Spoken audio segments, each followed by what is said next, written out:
आज हम कक्षा 9वीं के विज्ञान विषय के अध्याय 10 गुरुत्वाकर्षण को पढ़ेंगे। सबसे पहले हम पढ़ते हैं गुरुत्वाकर्षण। आपने पिछले अध्याय में चाल, वेग, त्वरण, गति के नियम पढ़े हुए हैं। इस अध्याय में हम गुरुत्वाकर्षण पर चर्चा करेंगे। हम सभी वैज्ञानिक सर आइजैक न्यूटन से परिचित हैं। उनकी सेब वाली कहानी भी हमने सुनी है। उन्होंने पेड़ से एक सेब को नीचे गिरते हुए देखा। उन्होंने देखा कि सेब पृथ्वी की ओर आकर्षित होता है, परंतु न्यूटन के गति के तृतीय नियम के अनुसार हम जानते हैं कि क्रिया के बराबर प्रतिक्रिया बल भी कार्य करता है। अतः सेब भी पृथ्वी को आकर्षित करता है। पृथ्वी की तुलना में सेब का द्रव्यमान बहुत कम तथा नगण्य है, इसलिए हम पृथ्वी को सेब की ओर गति करते हुए नहीं देख सकते। यानी हम सेब को तो पृथ्वी की ओर गिरते हुए देख पाते हैं, लेकिन पृथ्वी को सेब की ओर गति करते हुए नहीं देख पाते। इस प्रकार उन्होंने तथ्य निकाला कि इसके लिए एक बल उत्तरदायी है, जिसे हम गुरुत्वाकर्षण बल कहते हैं। इस प्रकार कुछ अन्य घटनाएं, जैसे चंद्रमा का पृथ्वी का चक्कर लगाना, इसे समझने के लिए अभिकेंद्री बल को समझना भी आवश्यक है। अब हम अभिकेंद्री बल पर भी चर्चा करते हैं। अभिकेंद्री बल क्या है, इसे समझने के लिए हम एक क्रियाकलाप देखते हैं। यदि हम धागे के एक छोटे टुकड़े को लें और धागे के एक सिरे पर एक छोटा पत्थर बांधकर दूसरे सिरे को पकड़कर पत्थर को वृत्ताकार मार्ग पर घुमाएं, तो हम देखते हैं कि पत्थर वृत्ताकार मार्ग पर गति करता है। यदि धागे को छोड़ दिया जाए तो पत्थर सरल रेखा में वृत्ताकार मार्ग की स्पर्श रेखा की दिशा में दूर जाकर गिरता है। इस प्रकार हमने देखा कि जब पत्थर वृत्ताकार मार्ग पर गति कर रहा है, तो वह गति करते हुए प्रत्येक बिंदु पर उसकी जो गति की दिशा है वो परिवर्तित होती है या बदलती है। उसके वेग में परिवर्तन भी होता है। ये हमने पिछली क्लास में भी पढ़ा है कि वेग में परिवर्तन होने के कारण त्वरण उत्पन्न होता है, अर्थात यहाँ वेग परिवर्तन के फलस्वरूप त्वरण उत्पन्न हो जाता है। जिस बल के कारण यह त्वरण उत्पन्न होता है, वह बल वस्तु को वृत्ताकार मार्ग पर बनाए रखता है, वह एवं केंद्र की ओर लगता है। इसे अभिकेंद्री बल कहते हैं। इस प्रकार हमने अभिकेंद्री बल को समझा। तो हम अभिकेंद्री बल की परिभाषा क्या दे सकते हैं? अभिकेंद्री बल वह बल है जब कोई वस्तु किसी वृत्ताकार पथ पर गति करती है, तो वह बल जो केंद्र की ओर कार्य करता है उसे अभिकेंद्री बल कहते हैं। तो पृथ्वी के चारों ओर चंद्रमा की जो गति है वो इसी बल के कारण होती है। अभिकेंद्री बल पृथ्वी के आकर्षण बल के कारण ही मिल पाता है। यदि यह बल नहीं होता तो चंद्रमा एक समान गति से सरल रेखीय पथ पर गति करता रहता है, यानी चंद्रमा की जो वृत्ताकार गति है वह संभव नहीं हो पाती। तो बच्चों, इस प्रकार हमने अभिकेंद्री बल और गुरुत्वाकर्षण बल पर चर्चा की। इसके बाद अब हम पढ़ते हैं 10.1.1 गुरुत्वाकर्षण का सार्वत्रिक नियम। तो हमने देखा कि सर न्यूटन ने एक तथ्य निकाला था कि ब्रह्मांड में स्थित किन्हीं भी दो पिंडों के बीच एक आकर्षण बल लगता है। यह लगने वाला आकर्षण बल किस प्रकार वस्तुओं के द्रव्यमान और दूरी के पर निर्भर करता है, इसे समझाने के लिए न्यूटन ने गुरुत्वाकर्षण का सार्वत्रिक नियम दिया। इस नियमानुसार ब्रह्मांड में स्थित किन्हीं भी दो पिंडों के बीच लगने वाला आकर्षण बल दोनों पिंडों के द्रव्यमानों के गुणनफल के समानुपाती एवं उनके बीच की दूरी के वर्ग के व्युत्क्रमानुपाती होता है। ये नियम है। इसे समझने के लिए हम ये चित्र देखें। यहाँ दो पिंड लिए गए हैं ए और बी, जिनके बीच की दूरी क्या है, डी है। हम मान लें कि माना पिंड ए और पिंड बी ये दो पिंड हैं जिनके द्रव्यमान क्रमशः कैपिटल एम और स्मॉल एम है। यानी पिंड ए का द्रव्यमान कैपिटल एम और पिंड बी का द्रव्यमान स्मॉल एम है।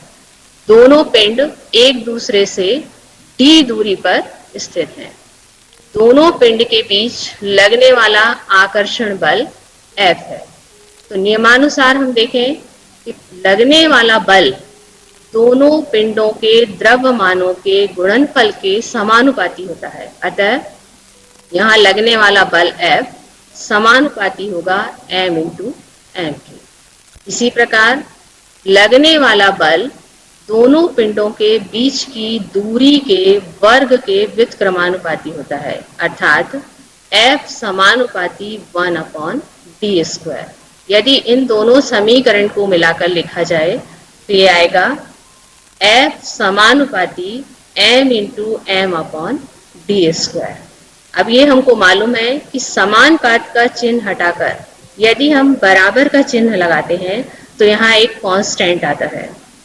यहाँ एक कांस्टेंट आया है कैपिटल G, यानी F = G m into m/d², जहाँ G एक नियतांक है जिसे सार्वत्रिक गुरुत्वीय नियतांक या स्थिरांक कहते हैं। अब G जो गुरुत्वीय नियतांक है इसको सार्वत्रिक गुरुत्वीय नियतांक इसलिए कहा गया है क्योंकि इसका मान सभी स्थानों पर एक समान होता है। अब हम गुरुत्वीय नियतांक का मात्रक निकालें। तो मात्रक निकालने के लिए पिछले सूत्र में ये हमने तिर्यक गुणा किया है। तो F into d² = G m into M. पक्षांतर करें तो G बराबर आ जाएगा F into d² upon m into M.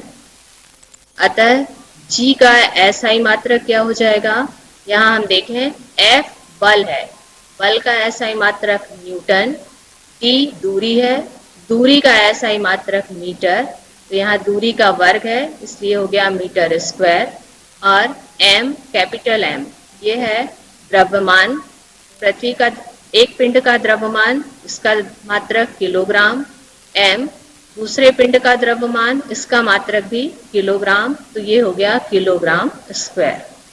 इस प्रकार गुरुत्वीय नियतांक का मात्रक आ गया न्यूटन मीटर स्क्वायर किलोग्राम की पावर -2, या हम इसको लिख सकते हैं न्यूटन मीटर स्क्वायर प्रति किलोग्राम स्क्वायर।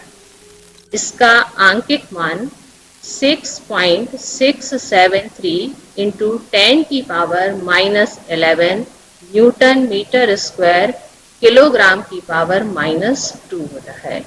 यह नियम सभी छोटी बड़ी खगोलीय एवं पार्थिव वस्तुओं पर लागू होता है, यानी ब्रह्मांड में स्थित प्रत्येक वस्तुओं के लिए यह नियम लागू होता है। इसके बाद हम इस नियम का महत्व पढ़ेंगे। तो गुरुत्वाकर्षण के सार्वत्रिक नियम का महत्व। इस नियम के द्वारा अनेक घटनाओं को सफलतापूर्वक समझाया गया या उनकी व्याख्या सफलतापूर्वक की गई। जैसे हमें पृथ्वी से बांधे रखने वाला बल, हम सभी पृथ्वी में एक निश्चित बल से बंधे हुए हैं। तो ये किसके कारण संभव है? गुरुत्वाकर्षण के कारण। पृथ्वी के चारों ओर चंद्रमा की गति, ये भी किसके कारण संभव है? गुरुत्वाकर्षण बल के कारण। सूर्य के चारों ओर ग्रहों की गति, और लास्ट है चंद्रमा और सूर्य के कारण ज्वार भाटा। इस प्रकार ये अनेक घटनाएं हैं जो किसके महत्व को बताती हैं? गुरुत्वाकर्षण के सार्वत्रिक नियम के महत्व को बताती हैं। इसके बाद अब हम गुरुत्वाकर्षण से रिलेटेड कुछ क्वेश्चंस करेंगे। जो नियम हमने पढ़ा है उसी से रिलेटेड कुछ प्रश्न हल करेंगे। पहला प्रश्न है, यदि दो वस्तुओं के बीच की दूरी को आधा कर दिया जाए तो उनके बीच गुरुत्वाकर्षण बल किस प्रकार बदलेगा। यानी दो वस्तुएं दी गई हैं और उनके बीच की जो दूरी है उसको हम आधा कर दें तो गुरुत्वाकर्षण बल के मान में किस प्रकार परिवर्तन होगा, ये हमको बताना है।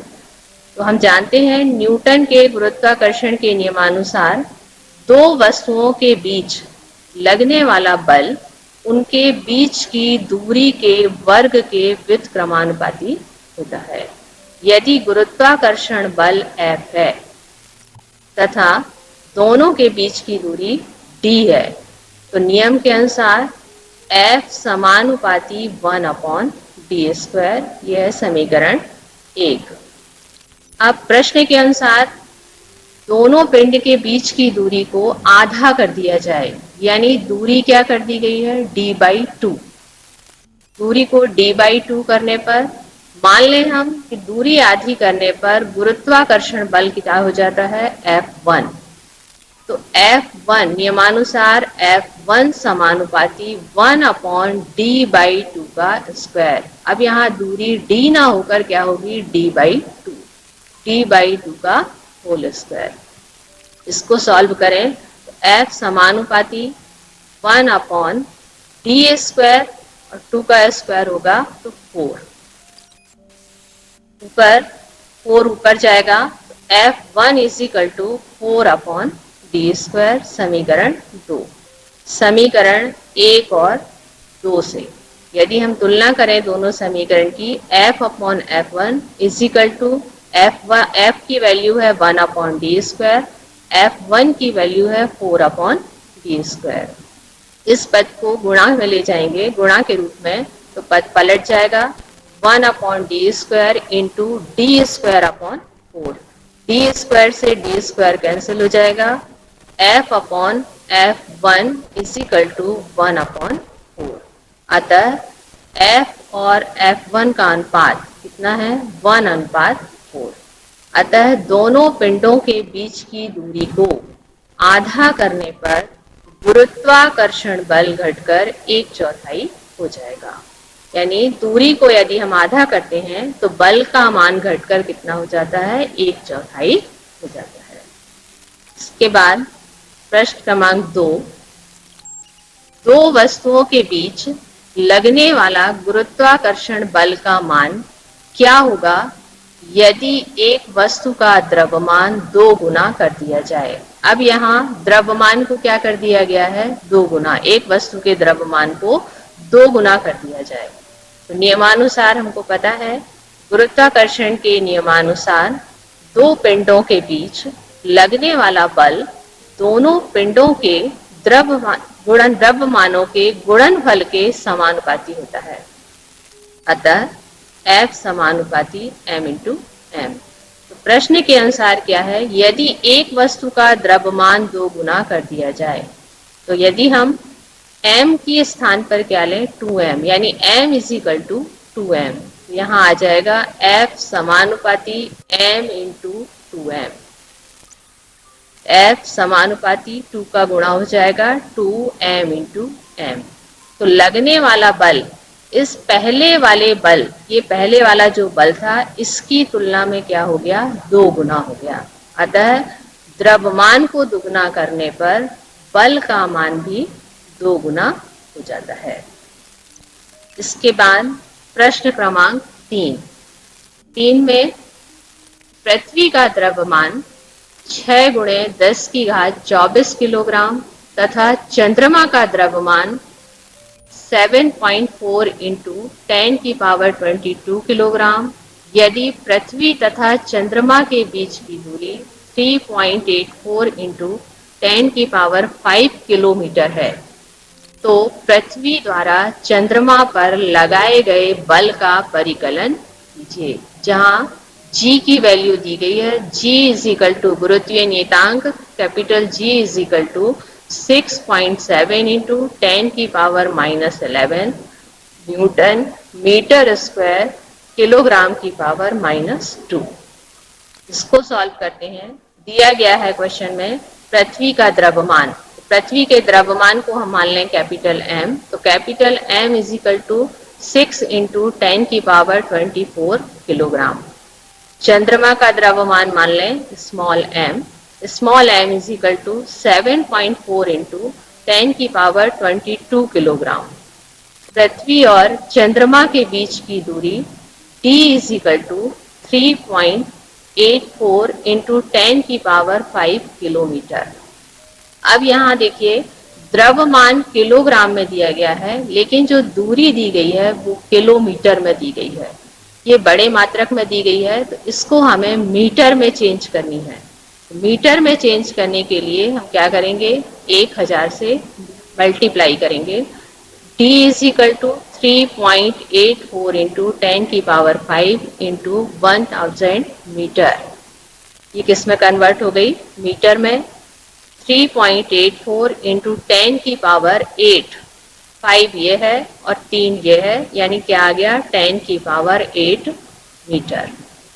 g की वैल्यू दी गई है, g is equal to 6.7 into 10⁻11 newton metre square kilogram -2।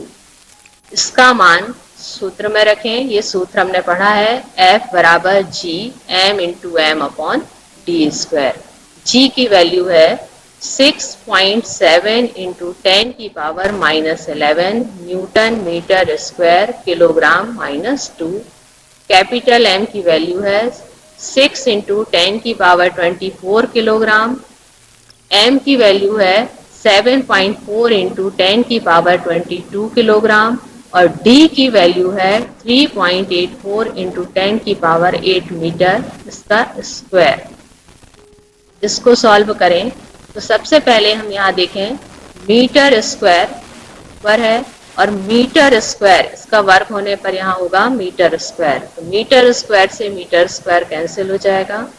Kilogram को देखें, किलोग्राम की पावर -2 और यहाँ किलोग्राम और यहाँ किलोग्राम, यानी किलोग्राम का स्क्वायर। तो किलोग्राम का स्क्वायर और किलोग्राम की पावर -2 ये एक दूसरे से कैंसिल हो जाएंगे। अब यदि हम आंकिक संख्याओं को हल करें, 10 की घात में 10 की घात है -11, 10 की घात 24, 10 की घात 22, सॉल्व करने पर आएगा 10 की घात 35 और नीचे 10 की घात 8 का स्क्वायर, यानी हो गया 10 की घात 16 का स्क्वायर। इसको हम लिखें तो क्या आएगा 6.7 इंटू 6 इंटू 7.4 इंटू 10⁵35 अपॉन 3.84 का स्क्वायर है, तो 3.84 इंटू 3.84 इंटू 10⁻16।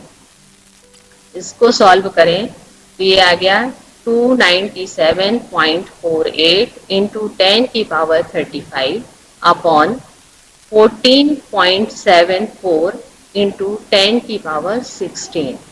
10 की पावर को सॉल्व करते हैं तो 35 अपॉन 10⁻35 अपॉन में है 10⁻16, तो सॉल्व करने पर आ जाती है 10⁻19 और इस संख्या का इस संख्या में भाग देने पर 297.48 में 14.74 का भाग देने पर आता है 20.18। यदि हम इस f की वैल्यू को इस तरह से लिखें 2.018 इंटू, तो यहाँ 10 की पावर हो जाएगी 20 न्यूटन। यानी बल दोनों चंद्रमा और पृथ्वी के बीच लगने वाला गुरुत्वाकर्षण बल का माना जाएगा 2.018 इंटू 10⁻20 न्यूटन। इस प्रकार हमने कुछ प्रश्नों को हल किया। अब हम अगले टॉपिक पर चलते हैं। अगला टॉपिक है 10.2 मुक्त पतन। मुक्त पतन क्या है? हमने देखा है कि यदि हम किसी वस्तु को ऊपर की ओर फेंकते हैं तो वस्तु कुछ ऊंचाई तक पहुंचने के बाद स्वतः ही नीचे की ओर गिरने लगती है। यानी पृथ्वी प्रत्येक वस्तु को अपने केंद्र की ओर आकर्षित करती है। पृथ्वी के इस आकर्षण बल को गुरुत्वाकर्षण बल कहते हैं। जब वस्तु इस आकर्षण बल से पृथ्वी की ओर गिरती है तो उस स्थिति में वस्तु मुक्त पतन में कहलाती है। यानी कोई भी वस्तु जब पृथ्वी के आकर्षण बल के कारण पृथ्वी के केंद्र की ओर गिरने लगती है, वस्तु की वो स्थिति मुक्त पतन कहलाती है। इसके बाद है गुरुत्वीय त्वरण। तो जब वस्तु पृथ्वी के आकर्षण बल के कारण पृथ्वी की ओर गिरती है तो बल के कारण वेग के परिमाण में परिवर्तन होता है। ये हमने पहले भी पढ़ा है, वेग के परिमाण में यदि परिवर्तन होता है तो त्वरण उत्पन्न हो जाता है। तो यहाँ भी वेग परिवर्तन के कारण त्वरण उत्पन्न होता है, जिसे हम गुरुत्वीय त्वरण कहते हैं। अतः गुरुत्वीय बल के कारण उत्पन्न त्वरण गुरुत्वीय त्वरण कहलाता है, जिसे स्मॉल जी से व्यक्त करते हैं। इसका एसआई मात्रक मीटर प्रति सेकंड स्क्वायर है। अब हमने दो चीजें पढ़ी, स्मॉल जी और कैपिटल जी। कैपिटल जी था सार्वत्रिक गुरुत्वीय नियतांक और स्मॉल जी अभी हमने पढ़ा गुरुत्वीय त्वरण। अब दोनों के बीच में क्या संबंध है ये हम देखते हैं कि जी और जी में संबंध। तो मान लें हम, माना पृथ्वी का द्रव्यमान कैपिटल एम है। ये चित्र देखें, चित्र में ये पृथ्वी है जिसका द्रव्यमान कैपिटल एम है। संपूर्ण द्रव्यमान को पृथ्वी के केंद्र पर केंद्रित माना जाता है और इसकी त्रिज्या है capital R. M small M द्रव्यमान की एक वस्तु है जो पृथ्वी की सतह पर स्थित है। न्यूटन के गुरुत्वाकर्षण के नियम से F is equal to G M into M upon R square, ये हमने पढ़ा है। न्यूटन के गति के द्वितीय नियम से ये भी हमने पढ़ा है, F is equal to M A होता है, लेकिन यहाँ गुरुत्वीय त्वरण होने के कारण F is equal to M G. समीकरण 1 और 2 से उनकी लेफ्ट हैंड साइड F के बराबर है, इसलिए राइट हैंड साइड भी आपस में बराबर होगी। तो M G is equal to G M into M upon R square. यहाँ m से m कैंसिल हो जाएगा तो ये बचेगा g is equal to G M upon R square. यानी ये संबंध आ गया g और g में। यहाँ g है गुरुत्वीय त्वरण और कैपिटल G है गुरुत्वीय नियतांक। g का मान 9.8 मीटर पर सेकंड स्क्वायर है। इसका मान अलग अलग स्थान पर अलग अलग होता है। इस तरह ये हो गया g और g में संबंध। इसके बाद हम पढ़ते हैं G और G में अंतर। देखिए, ये है स्मॉल g गुरुत्वीय त्वरण और कैपिटल G गुरुत्वीय स्थिरांक। स्मॉल g का मान 9.8 मीटर पर सेकंड स्क्वायर होता है। कैपिटल G का मान 6.673 इंटू 10 की पावर -11 न्यूटन मीटर स्क्वायर पर किलोग्राम स्क्वायर होता है। स्मॉल g का मान भिन्न भिन्न स्थानों पर भिन्न भिन्न होता है, यानी स्थान परिवर्तन होने पर इसके मान में भी परिवर्तन हो जाता है, जबकि कैपिटल G का मान सदैव स्थिर होता है। इसीलिए इसको सार्वत्रिक गुरुत्वीय नियतांक कहा गया है। स्मॉल g का मात्रक मीटर प्रति सेकंड स्क्वायर है। कैपिटल G का मात्रक न्यूटन मीटर स्क्वायर प्रति किलोग्राम स्क्वायर है। स्मॉल g एक सदिश राशि है और कैपिटल G एक अदिश राशि है। इस प्रकार हमने पढ़ा G और G में अंतर। इसी से रिलेटेड अब हम कुछ क्वेश्चन पढ़ते हैं। क्वेश्चन है, पृथ्वी तथा चंद्रमा एक दूसरे को, ये तार्किक प्रश्न है जो आपको, पृथ्वी तथा चंद्रमा एक दूसरे को गुरुत्वीय बल से आकर्षित करते हैं। क्या पृथ्वी जिस बल से चंद्रमा को आकर्षित करती है वह बल उस बल से जिससे चंद्रमा पृथ्वी को आकर्षित करता है बड़ा है, छोटा है या बराबर है? बताइए क्यों। ये हमने पहले पढ़ा है कि दोनों वस्तुएं एक दूसरे पर बल आरोपित करती हैं। तो यहाँ पृथ्वी यदि चंद्रमा को आकर्षित करती है तो क्या चंद्रमा भी पृथ्वी को अपनी ओर आकर्षित करता है? हाँ, तो ये क्या है, पृथ्वी जिस बल से चंद्रमा को अपनी ओर आकर्षित करती है चंद्रमा भी उसी बल से पृथ्वी को अपनी ओर आकर्षित करता है। इस तरह दोनों के गुरुत्वीय आकर्षण बल का मान बराबर होता है। क्यों? न्यूटन का गति का तृतीय नियम पढ़ा है। तृतीय नियम के अनुसार प्रत्येक क्रिया के बराबर और विपरीत प्रतिक्रिया होती है। क्रिया और प्रतिक्रिया बल परिमाण में बराबर तथा दिशा में एक दूसरे के विपरीत होते हैं। अतः क्या हो गया, दोनों के बीच लगने वाले बल का मान क्या हो गया, बराबर होता है। प्रश्न नंबर 2, यदि चंद्रमा को पृथ्वी की ओर आकर्षित करता है तो पृथ्वी चंद्रमा की ओर गति क्यों नहीं करती? यदि चंद्रमा पृथ्वी को आकर्षित कर लेता है तो ये गति क्यों नहीं करता? इसे जानने के लिए हम जानते हैं F बराबर होता है ma। यदि हम यहाँ a की वैल्यू निकालें तो a इज इक्वल टू हो जाएगा F अपॉन m, यानी जो त्वरण है वो द्रव्यमान के व्युत्क्रमानुपाती होता है।